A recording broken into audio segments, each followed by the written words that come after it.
and welcome to the third episode of my Dream Block series. I'm Nora from Nora Healings, and today I want to share some more weird experiences with you. And I will give you a little bit of an overview of my awakening process as well, that also led to seeing these memories as actual experiences and not just as dreams anymore. And I will get into the second chapter or second cycle of my astral abduction experiences. And lastly, I will share one more dream from my dream journal with you. And I think this is going to be one that you will like. But if you haven't already, I would suggest to first go watch part one that I shared in the second episode. And so, as I already mentioned before, these astral abduction experiences started very early for me. And as a small child, I had no concept or like point of reference about extraterrestrials and about life on other planets or UFOs or like interstellar travel and all these things. I was aware of other dimensional beings and spirits like fairies and all these type of elementals because I could see them and they were always around and showed themselves and made themselves known also during the day. And growing up, when I reached 7 to 8 years, that was when I started to slowly understand interstellar travel from an earthly perspective. So I have heard about people flying to the moon in rockets, and I saw science fiction movies on the topic. And I also heard about the theory that there could be like intelligent life on other planets, and that some people saw UFOs and have experiences with extraterrestrials. And I heard the theory of ancient aliens, that they have been here before and this kind of stuff. But I absolutely didn't make a connection to my own experiences because I kind of had this like concept in my mind about how these type of experiences look like. And I believed that this only happened to very few people and that all of this is very rare and all of this is just out there and back then and just far away from myself. And when I was 16 years old, I began to become obsessed with watching documentaries about the universe and about astronomy and astrophysics. And I started to become interested in psychedelics and exploring the consciousness. But at the same time, I had pretty much lost the connection to my authentic self, and I struggled with the 3D life that was very chaotic and full of drama at that time, besides the average, puberty issues that I guess everybody has in that age. And I only approach these topics out of curiosity, more from an intellectual angle, and I didn't feel any deep spiritual connection there, at least not consciously, because I did seek it. It was like I knew that there was more, and that was probably the reason why I was drawn to these topics. But I felt very alone and misunderstood in this world, and all the programming that we get bombarded with had quite a strong grip on me. And it was not like I had a magic moment back then when I suddenly realized what my memories were about. I still believe that all I had were just strange and vivid dreams. And as I grew a little bit older, my interests expanded into how the mind works and the human psyche, and then quantum physics. And there's this point that one gets to where the line to metaphysics is kind of blurry, and it's almost like I just stumbled in and found myself there. Or at least, yeah, that was how it was for me. And I wonder, I could imagine that many of you maybe experienced that in the same way. And if you did, please let me know. I'm really curious about that. And that was when I started to gain more interest in spirituality and in energy and chakras and like extrasensory and the existence of the soul and consciousness beyond physical death, and also numerology and astrology and, you know, the law of attraction and all that good stuff. But it was a very slow process of barely scratching the surface of these things and not really understanding them for several years. Until 2017, that was the year of my awakening. And to be precise, it was the day of December 21st, 2017. I worked as a cook in a restaurant at a rest stop by the highway from Bern to Zurich. And I have been seeing repeating numbers for a while already, but it became so extreme that I started thinking that this must be a glitch in the matrix or something. It was almost ridiculous. Like I couldn't look anywhere without seeing freaky number patterns anymore. And for a couple of days, I saw especially the numbers and the sequence 211217. Just a couple of days before December 21st. And on that day, I was at work and I was cutting vegetables, and all of a sudden, my third eye opened. And it was so intense that before I finished to cut this pepper, I was a different person than after cutting this one piece of vegetable. It was almost like time dilated, and so many downloads suddenly activated, and I saw the world and life and, you know, myself and existence in a completely different way than before. In this instant, everything I knew or everything I thought I knew was turned upside down and inside out, and I started to really see through the construct of this matrix and all the programming, and how, you know, we are seduced by the 3D illusions and the lies. And I saw and felt this place and my colleagues. I started to really feel the energy of everything, of the guests and of this place, and even of the food and the products that we sold. And I stood there with a wall in front of me, and the restaurant and the guests were behind me, but I was able to see every area of this place from every angle at the same time. And I remember that when I saw it like in this grid. It was really, really strange, and it kind of felt like waking up in a dream. And then I was there wondering, like, what the heck am I even doing here at this toxic job that it was really physically and mentally making me sick. And I was cooking and serving food designed to make people sick. And I was nowhere near making enough money for myself, although I really gave all my energy into my work. And yeah, like all of this just really turned upside down, and it also felt quite dark. I suddenly felt like, you know, I'm not actually really helping people. I'm more like helping this artificial archon grid to keep up the spell, and I'm actually actively helping to keep people in there. Also just by, you know, accepting my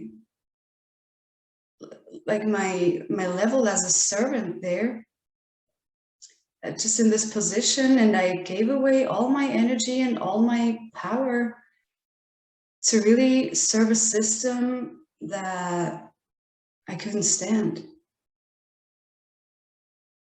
And I also realized in that moment that I actually, in this place, I have served extraterrestrials that came in there, either dressed up or kind of like shape-shifted or something as humans, but they didn't really try hard to cloak themselves. And I saw various like entity attachments of the darker kind, and actually also like clones. I was pretty sure that these were clones. If you want me to get more into these experiences, let me know. But all of these realizations and all of these visions and feelings, all of this happened in just a couple of seconds, like while cutting one piece of vegetable. And of course, in the first moment, I thought that I might have some kind of psychosis or another kind of, I don't know, mental breakdown.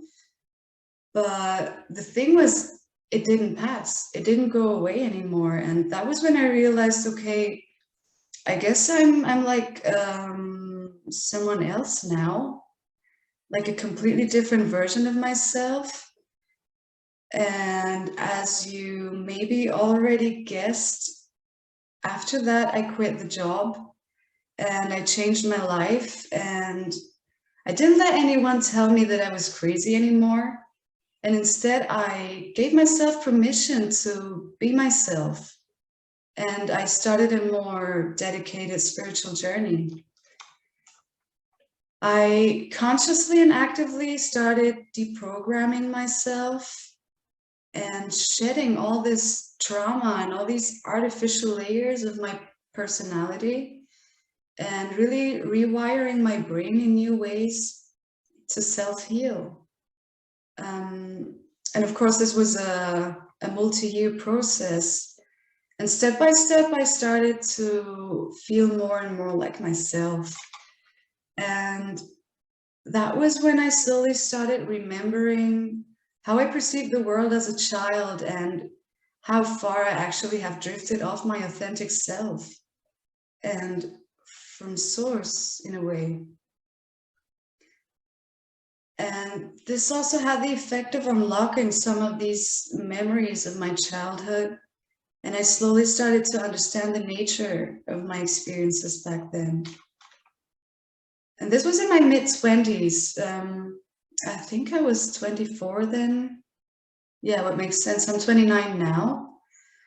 But there were many other elements that I had to unravel along the way, and a lot more healing that took place as well.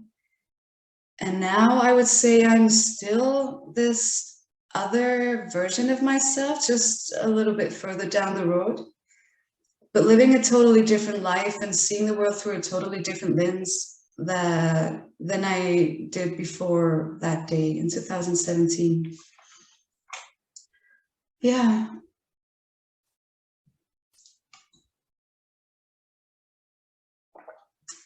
All right, so let me get into the second chapter or cycle of the astral abduction experiences. From the age of 6 until about 11, 12.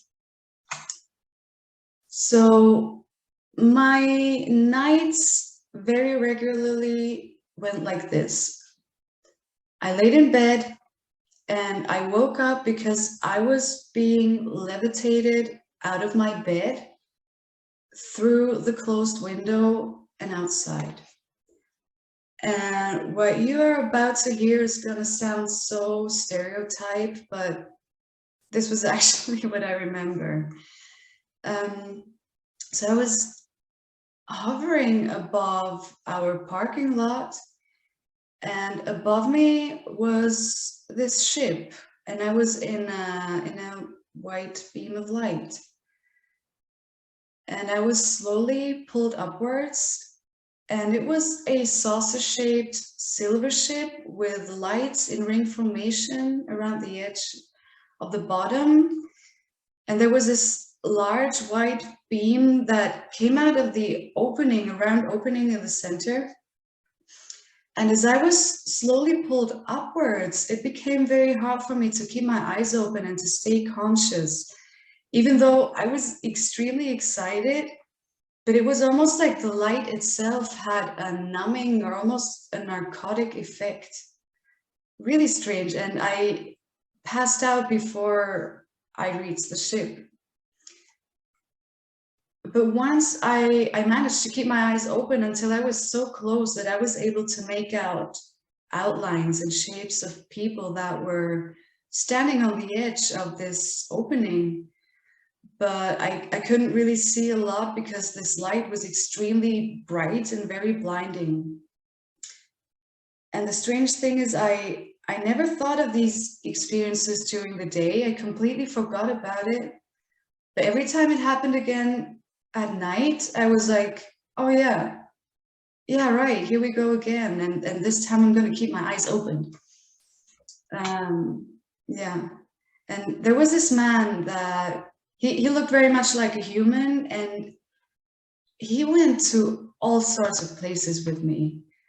In this chapter, this man was always by my side, taking care of me and guiding me.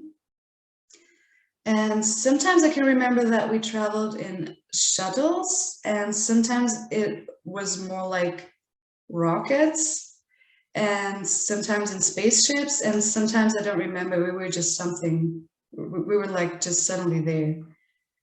And I remember visiting this one planet that had quite different architecture than we have on Earth, but then again, kind of similar. Because we went into something that reminds me a lot of a grocery store here on Earth. And I had to wait for him at the checkout, which I can understand, because otherwise I probably would have been like, oh, what's this? And oh, what's that? And can I have this? And yeah, I get it. So I was waiting at the checkout, and this building looked very similar to like a grocery store or a supermarket here on Earth.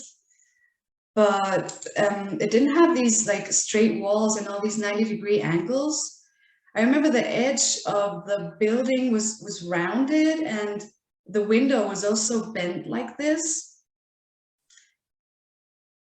And other buildings looked like homes, and they were several stories high. And they had these round elements that kind of remind me of when you would stack baskets. And these round, like basket-like elements were actually the terraces. And I saw two beings sitting outside, very similar, like we would sit here like at a little table on chairs, and they even had a pot with, like we would have a pot with plants. It was a pot with something that looked like a coral, but it was like something to decorate. Yeah, that was interesting. And the beings looked kind of humanoid, but they were shorter than us. And the heads were quite large and round, and they were a little bit like, I would say, chubby. Like everything was very round. They had these little bit kind of shortened legs and arms, and these thick little fingers, and the eyes were quite large and resemble like frog eyes, I would say. And I'm not sure if they also had some white in their eyes, but they had some colors. They were not just completely black. And they actually had a very gentle, peaceful, friendly energy about them. And the man and I went to something like a restaurant there, and we were sitting outside. There were tables and chairs. And behind him, there was this gigantic black monolith that looked like tektite or meteorite. So it was black, and the surface was kind of smooth, but it had these pores as well. And it had just thousands of symbols carved all over it. And I got a really kind of strange and just a very strong and also ancient energy from it. I kind of couldn't take my eyes off it, and I don't know, I didn't really like it, but I was fascinated. And so I asked the man what this is, and for some reason he was like, oh, you don't know what this is? And I was like, no. And he said that this comes from a far place in the universe and that it's very, very ancient. That was actually here before any civilization. And it became an important piece of the culture on this planet.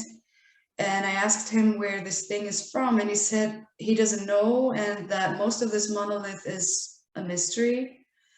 And he also mentioned that the material is so strong and that this thing is so massive and so heavy that it cannot be destroyed or like placed somewhere else, which I also found kind of interesting because after all, there were these carvings inside there, but still it was taller than all of the other buildings there. So yeah, strange. And once we visited another ship, and when I feel back to this now, I would say it was probably a Pleiadian ship, or it could be. There were these humanoid, tall, kind of elegant beings, and we stood in front of a holographic map that was in front of a wall. It was some light wall, and it looked like the map was projected on it, but it almost had a little bit of a 3D effect. It looked like almost like a satellite image because there was some movement to it, but still it looked like a hologram. And it showed a planet that looks kind of similar like Earth. And I asked the female being that was next to me what we're looking at, and I don't remember if she mentioned the name of the planet or not, but I remember that she said it's about 4 times the size of Earth, and that I would probably like it a lot there. And the land masses were like way larger than you would see it on Earth. It looked more rocky, more dry. The land masses had the colors of light ochre and gray and white, and not so much green, but there was a little bit of green, but not like here on Earth. And the water was also in a lighter color. It was kind of a turquoise. And when I asked her why this is being shown to me, she said, I'm not quite sure what she said exactly, but I had some kind of a connection to it. And she knew something that I was curious about, and I did feel like she would have been cool to tell me, but the man that was with me didn't allow. It was like he interrupted her and told me to go away, and he talked with her alone, and I was like, yeah, okay. So I didn't get any more information on that, at least not that I remember. And here's what sticks the most with me about this man that was with me all the time. He was patient with me, but also not too patient. It felt like he wasn't really used to interact with children too much, but he was always there and he was nice to me. And he was extremely uncomfortable with me approaching him physically. I mean, when I was 6 years old, I still had the need to hold some grown-up's hand when we were walking through an unfamiliar, crowded place. And for me, it was kind of normal to, you know, hug and cuddle and sit on people's laps that I'm close to. And he was very familiar to me. He felt kind of like an uncle, and I really trusted him and I loved him. And but he really didn't want me to approach him too much. Sorry, I got lost.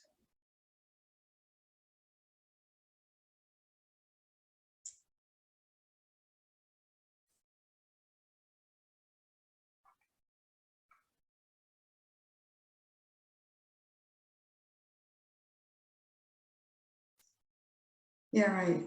As I say, he didn't want me to sit on his lap or to cuddle or to even just hold my hand. And once we had a discussion about it, because we were at a place that looked like some sort of a station or something, like a metro or a train station, and many people were walking in and out, and we walked through this hallway with a rounded roof, and the walls and the roofs were all black. And that hallway led into a larger hall. And I reached for his hand and he pulled away again. And then I asked him, don't you like me at all? Like, why don't you want to hold my hand? And he said that he's not my father. And this is something that he said to me a lot. He said a lot to me, I'm not your father. And he didn't want people to be concerned and look at us funny. And back then I didn't understand, but I mean, meanwhile, like, I get where he's going, but we made the deal that at least he would hold my hand when we walk somewhere, like especially when it's crowded. And he agreed to that, but the funny thing was that every time he held my hand, it was like, to me, it felt like he gave the hand the wrong way around. You know what I mean? Like, it was really uncomfortable. And I tried to, correct it and tell him, hey, I'm uncomfortable like this. Can we hold like that? And he was like, no. And from that point on, I know, and I kind of reached out like this, I took what I could get, and yeah, at least I had him holding my hand. And once we were in our ship and we crossed another one. But this ship that we crossed didn't actually look like a ship to me. And we saw it through the windows or window screens. And at first I thought that this could be a small planet or a very large asteroid or something like this. But when I asked, they told me that this is a ship. And everybody became really quiet, and there was this weird tension in the air. And they actually even dimmed the lights inside. I don't remember them ever doing this. And this thing was just so massive. And it's really hard to describe, but it looked like kind of a smooth rock, but made of these blocks. And it reminds me of when you look at an ancient stone wall where the stone blocks are so close that you couldn't even fit a sheet of paper in between. It was similar to that, but like even closer. But I could see that these were separate elements, and the whole thing was conscious and it could morph. And the color was brown, orangish, reddish. For some reason, it kind of reminds me of when we look at pictures of the surface of Jupiter, like with these lines and these patternings. But I think these lines and patternings I saw was just like the different layers of the rock, just like you would see in a jasper. And I actually have one here. Wait, let me check if I can show you. Yeah, it's hard to get it to focus, but I think you can see the layers. So it's similar like that, but just more brown, orange, reddish.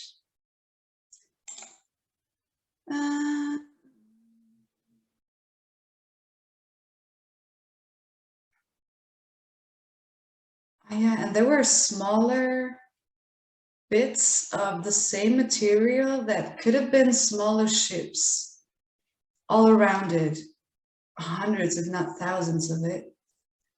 And when I asked if we are in danger, they said, not as long as we are not detected, but they don't like being surprised. And we were just silent, and we slowly and silently passed this thing. And I'm going to show you an image of a drawing that I made. I didn't finish it, but I hope that you can get the idea. It was this large, yes, reflecting a lot. Can I? Sorry, I'm trying. It doesn't really show. Wait, now? Yeah. So it was this extremely large thing with a round like belly, and it also had something on top. I don't know if it shows. And I cannot really remember what it was on top, but there was something on top. And this whole thing was made of these separate, like rectangular, extremely large blocks, and all of the same material, and with these smaller bits of it all around it. Yeah, it's really hard to make it not reflect too much. I hope you get the idea. Yeah, I give up. Okay. Yeah, but I think this is like the most dumbfounding and impressive thing that I have ever seen in my life. And I'm pretty sure that we didn't approach this with our ship, but for some reason I almost have bits of images in my mind where I am actually standing on this thing, where I'm standing on the outside of it.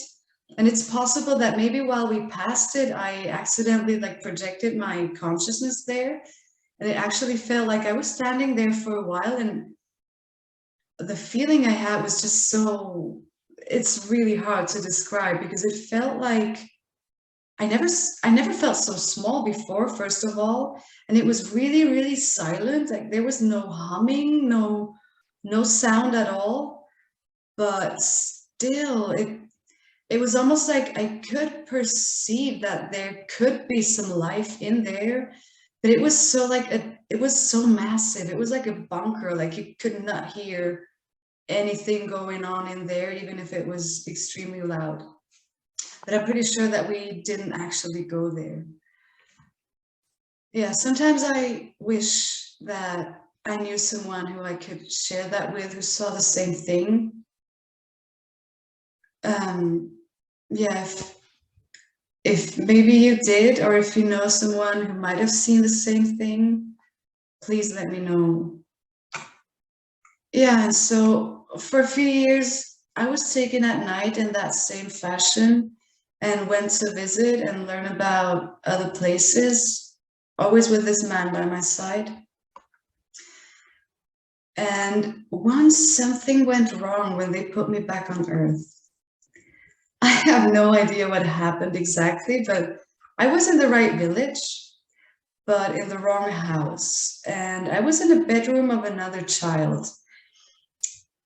And the strange thing is, somehow, you know, I was inside and I could see the room, I could see the walls, I could see the windows covered with these blue curtains. But at the same time, I could see, and I knew exactly where in the village I was. And actually, it wouldn't have been a problem for me to find my way back home, because I knew where I was, but I was stuck there.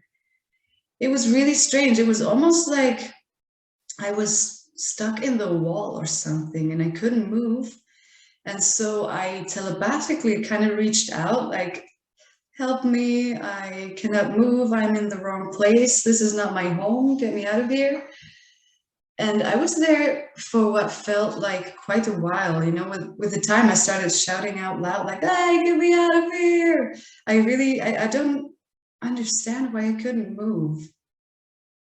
I was just kind of glued there. But I mean, the next morning I woke up in my body and in my bed again. Sometimes I really wonder what the heck happened there. And once, that was actually the last time I saw that man. I don't know where we came from, but we were standing on this platform that looked like made of metal. And we were in front of some kind of space station. It looked like it had the shape of half a sphere that was open on the front.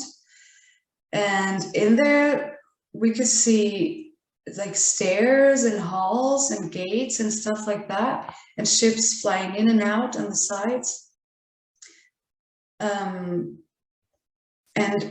beneath us, I'm not sure on what side, but either to the left, I think it was to the left, or maybe it was to the right, we could see Earth. So we were not far from here. And he told me that now his job with me has ended, and then he has to go on now. He has to go somewhere else, and that he wouldn't return to take me to places anymore. And at first I thought that he was kidding, but yeah, it took me really by surprise. And I started crying, and I was already 10 years or so by then, and I just got used to spend a lot of time with him almost every night. And yeah, he was my space uncle, and I loved him. And that was actually the very first time that he took me in his arms and hugged me tight, and he even also cried a bit. And it was a really bittersweet moment, because it was the first time that he showed me that he actually did like me. But yeah, it was a goodbye, and then he was somehow transported to the station in front of us. And I can't remember how exactly, but I remember the structure in front of us that looked like tracks. And I could even see him get out and get on the station from the platform on, so it wasn't that far away. And I didn't take my eyes off him, and sometimes I looked back, and I was still hoping that he was just kidding and that he's gonna come back and then we go somewhere together. But he went on an escalator, and at some point he was out of view. And yeah, I actually never saw him again since then. And from then on, I don't remember being taken like this anymore, but I was just brought to places by someone, but then left alone there. And this was when the strangest or kind of most uncomfortable phase began. Let me go grab a coffee. I will pause here and I'll be right back. I just grabbed a cup of coffee. I really felt like having some now. So, one place that I was sent to a couple of times was a planet where it was full of these underground cave systems. And there was a hidden entrance in a forest behind a small waterfall. And I remember that most of the time someone went with me. They were in front of me and went through, and I followed behind. But as soon as I was in there, I was alone. And on the inside, it was all just this dark green rock. And most of it was polished. It looked really nice, actually. It reminds me a little bit of malachite, but it's not that extremely patterned, but it's a similar green, just a bit darker and a bit more, it reminds me almost a little bit of quartz, but then again, not. I'm not sure, but it was actually beautiful, but kind of dark. And there were these underground cathedrals almost. Yeah, that's what I would call them. And I actually saw a couple of them. And all of it was carved out of this stone there. And although it felt heavy and dark, I was still impressed by the just beauty of this art. And there was one like little kind of entrance hall. It was kind of round, and it had like two doorways, one on the right and one on the left. And on the right was such a cathedral, and on the left there was this huge fountain, and it was all just carved everything out of this green rock. So there was this dark green massive fountain that had a serpent on top, and the bottom was shaped like a shell, like it had this shape. And behind this fountain was the entrance to like a very long hall, but it was like an extremely large area behind there.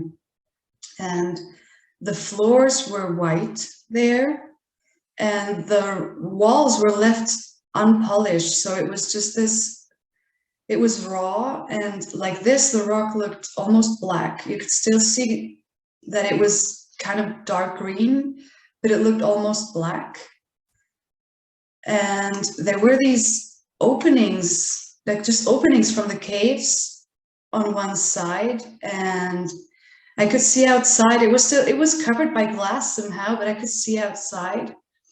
And I saw dark, kind of sharp mountains and just a huge forest with these dark green, large trees.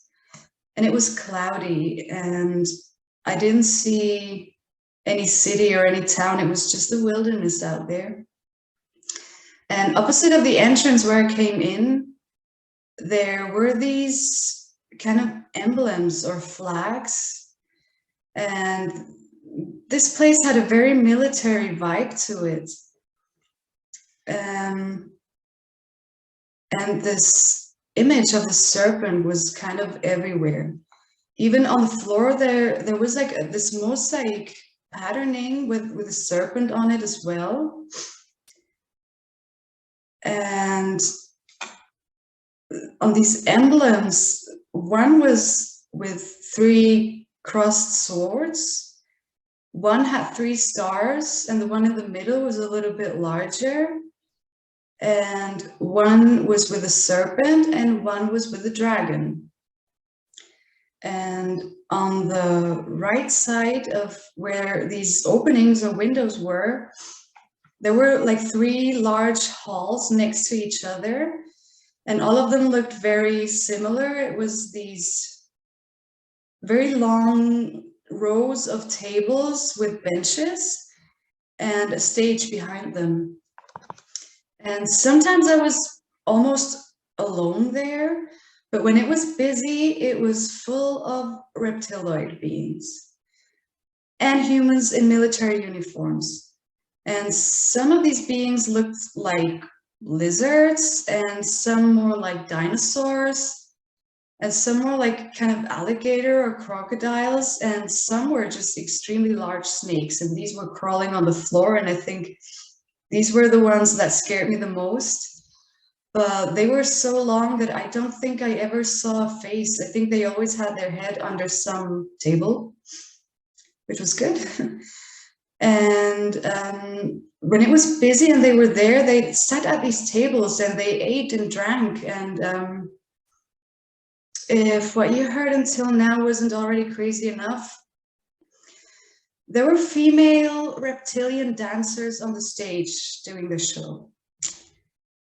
Yeah, and I was telepathically connected with the beings that brought me there. And they told me that I don't have to be scared because I cannot be seen by any of them. And they told me to just act like a waitress. And so I walked through the rows of tables carrying a plate with appetizers or something, and watching out to not step on anyone's tail. And I did that for a couple of times. I wasn't sure what I was really doing there, but it kind of felt like gathering data or spying, in other words, and then reporting back to the beings what I saw and experienced there. But I'm not entirely sure. That's really part that feels like was kind of wiped. So I'm not sure what I was doing there, but I did the same thing for a couple of times. But once there was this one alligator crocodile type being that actually started to detect me. And I approached him and he started like sniffing around me, and he started to become visibly like irritated and looked like he was almost getting ready to attack. And that was really terrifying. I mean, this being was quite large, and it was like full of muscles. It was extremely muscular, and then this large mouth with the sharp teeth. And I reached out telepathically saying, I feel like this is not good. And they said, no, this is not good, run now.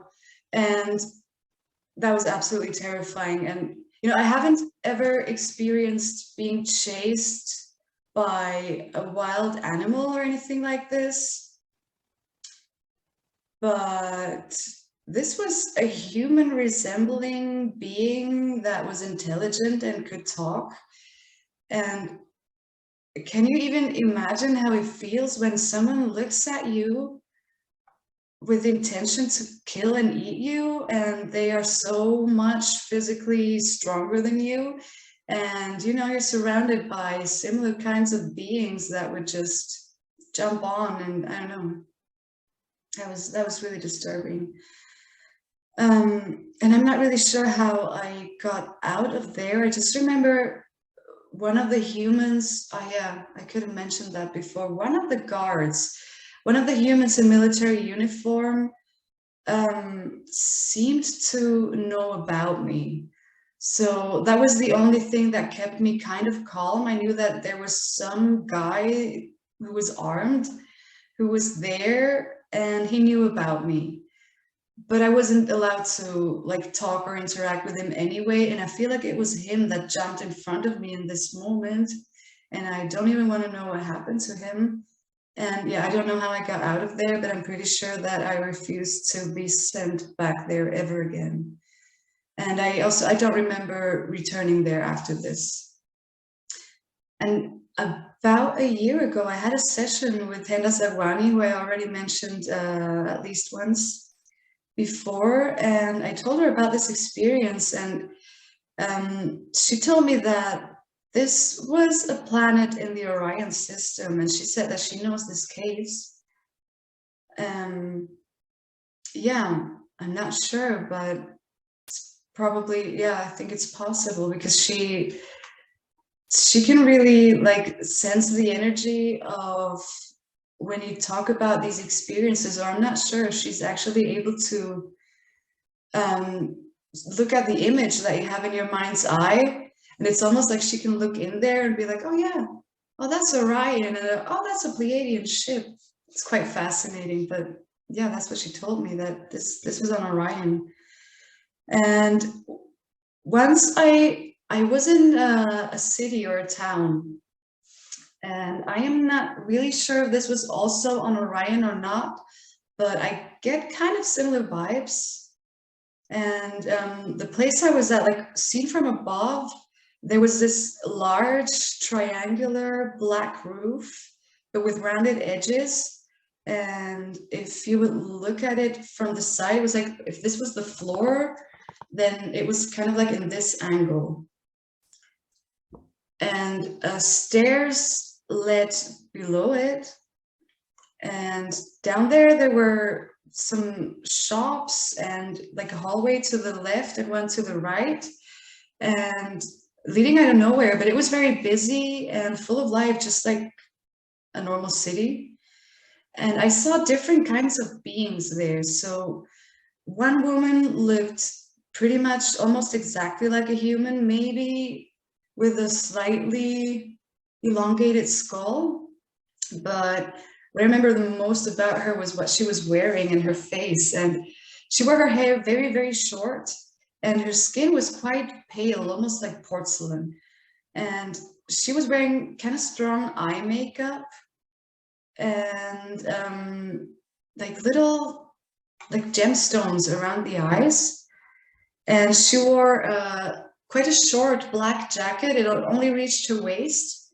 And below that, she had a black top and then black pants and black plateau shoes. So I almost get a little bit like the 90s vibes in her style. And she combined everything with these large rectangular orange earrings, and these really popped. And another being looked very bird-like.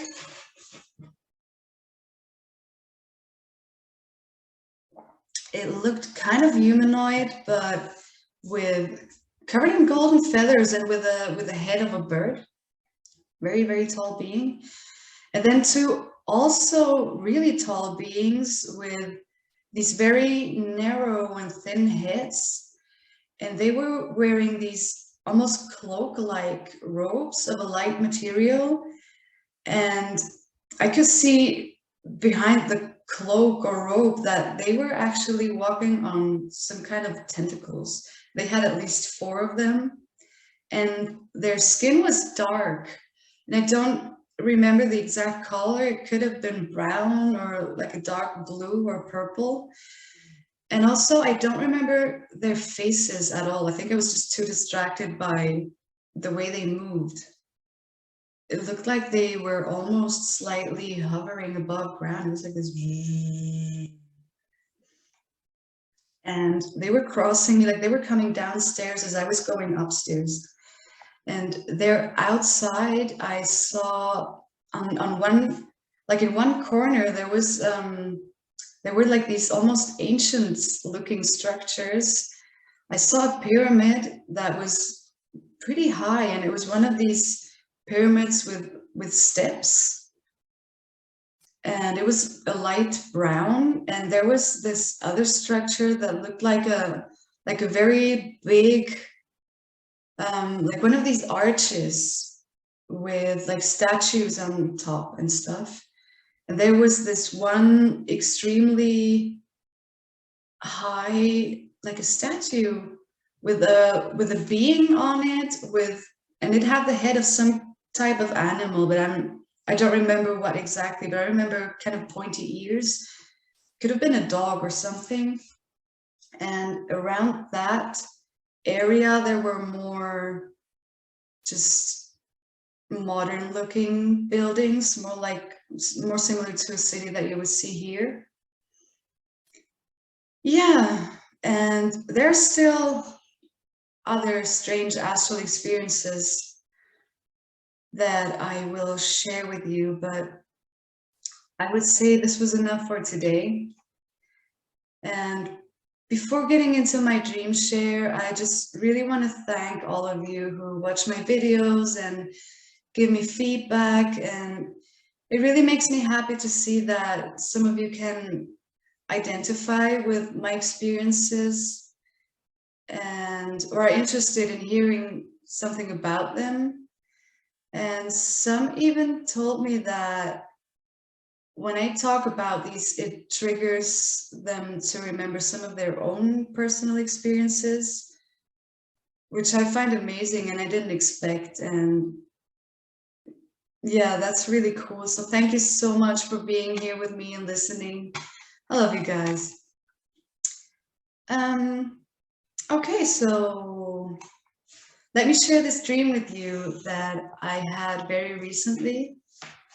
And if I would have to put it into a category, I would say it was one of the like ordinary or normal dreams created by my subconscious mind, but presented in a very psychedelic way.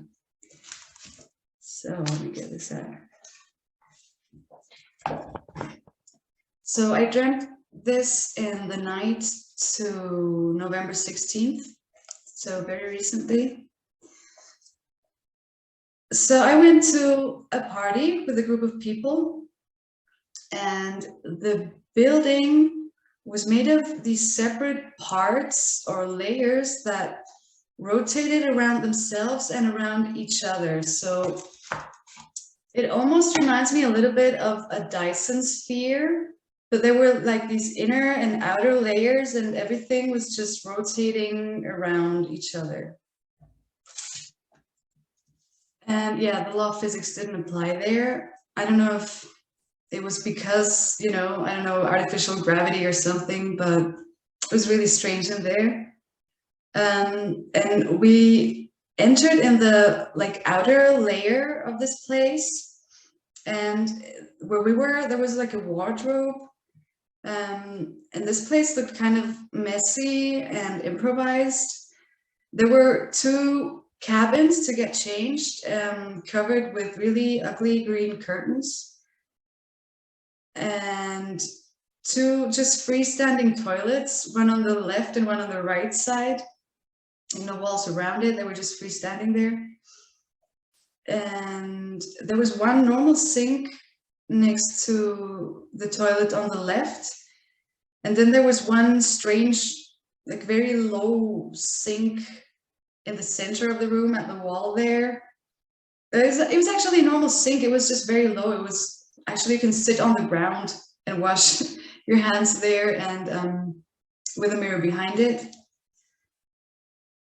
And we were there to, you know, get changed and get ready and leave our jackets and stuff. And I sat in front of this low sink and looked in the mirror, and I realized that I had no makeup on, and I felt like I wanted to apply some mascara. And we still had time because the others weren't ready yet anyway. So I sat there on the floor and took out my mascara and opened it and wanted to, you know, get to my eye. But then one of the guys told me to turn around, and he wanted to show me that there was a hole in the ceiling. And I turned around and looked at this, and through this hole, we were able to see the other layers of the building or of this place. And we could see like the whole thing rotating. And the first layer next to this looked like bar restaurant area.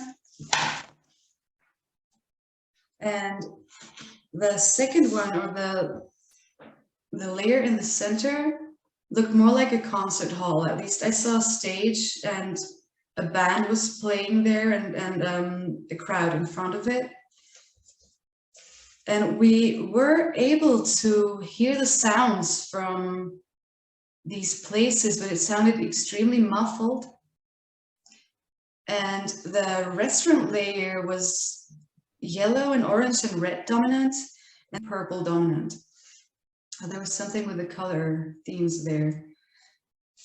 And for some reason, I was able to reach through this hole in the ceiling and even through the restaurant area into this concert hall. So that's really hard to describe because my arm must have expanded for about 30 meters, but it felt more like just reaching through two screens or something. And it was like some kind of crazy portal technology or something.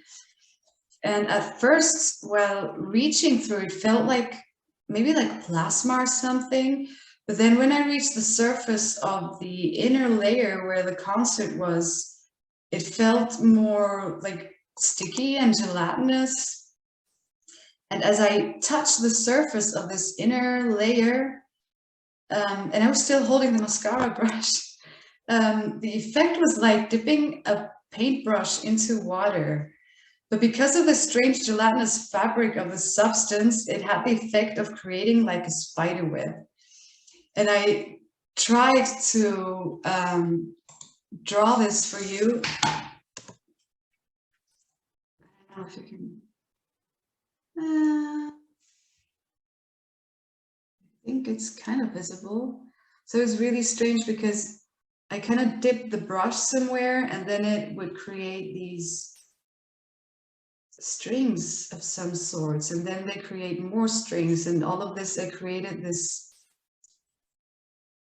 yeah, kind of like a web. I don't know if I can get it to focus here. Yeah, kind of like this. And the way to get to the other layers of this building was to jump through these holes, and you had to like stand there and wait for the place you wanted to go to arrive, and then you had to jump through in the right moment. Yeah, that's all I remember about this dream. That was a long one today. Thank you for staying with me, and thank you for watching. Specific that you would like me to get into. If you're interested, check out my website. The link is in the readings, and I will see you in my next video. Until then, stay well and sweet dreams.